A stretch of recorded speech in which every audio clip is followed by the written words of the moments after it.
important things, especially online, and Jeffrey managed it, or has talked about it as well in relationship development, is listening. So for just me and my wife, listening is a very important part of our relationship, as should be, and I would consider investors in your programs as well. So, and it's becoming even more and more so important because there's so many charities and programs competing for dollars, that the ones where people feel appreciated and loved and respected are the ones that they're going to naturally sort of bring themselves to.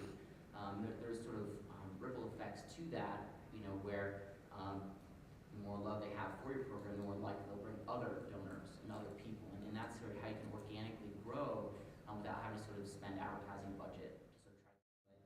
There's a big change in trust.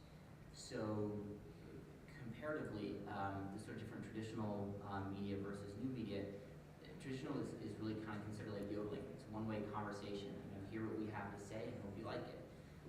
Versus more of the social media is smaller groups, even like this, but even smaller, where it's really focused and build the trust and relationships so strong that they'll then go out, like apostles in some senses, and sort of spread that to their close friend circle. The key importance is getting that trust level high.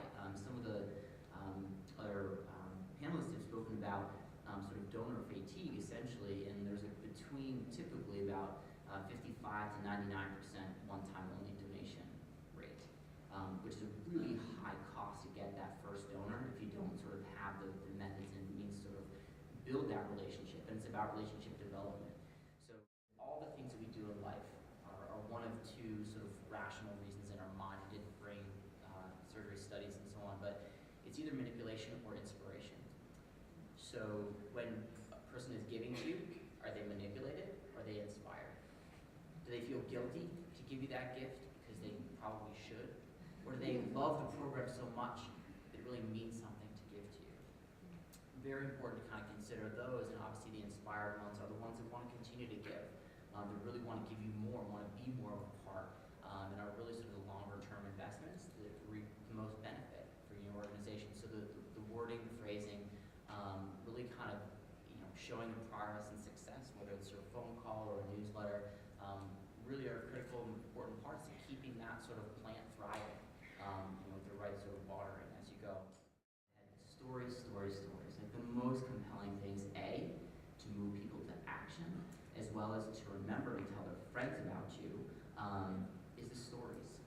So in brochure and a lot of the things that can go out, and even in online and offline communications, the stories are really, really compelling, because for me personally, it's far more interesting, even this is in an offline perspective, but when the Sisters of the Poor come to the parish and tell the stories of their actual progress and work and accomplishments, that's awesome. You know, it's not something that's sort of ephemeral where it's not controlled. It's very real, and there's St. Jude has done this very clearly. They have the researchers, the doctors, and the patients meet together for lunch in the middle of their facility. Why? Because when that researcher goes back, it's not this particular disease, it's Kate I'm helping, right? It's that girl who I'm doing the work for. The passion for which they do their work and spread their sort of work is significantly higher. There's a study done at Stanford where they sort of had people come in and gave them $5 for watching some promotional video. But the point of the experiment was, at the end they gave two different groups, different sets of chances to contribute to their organization. One was for global hunger. You know, so 30 million people are hungry every year, and 18 million die.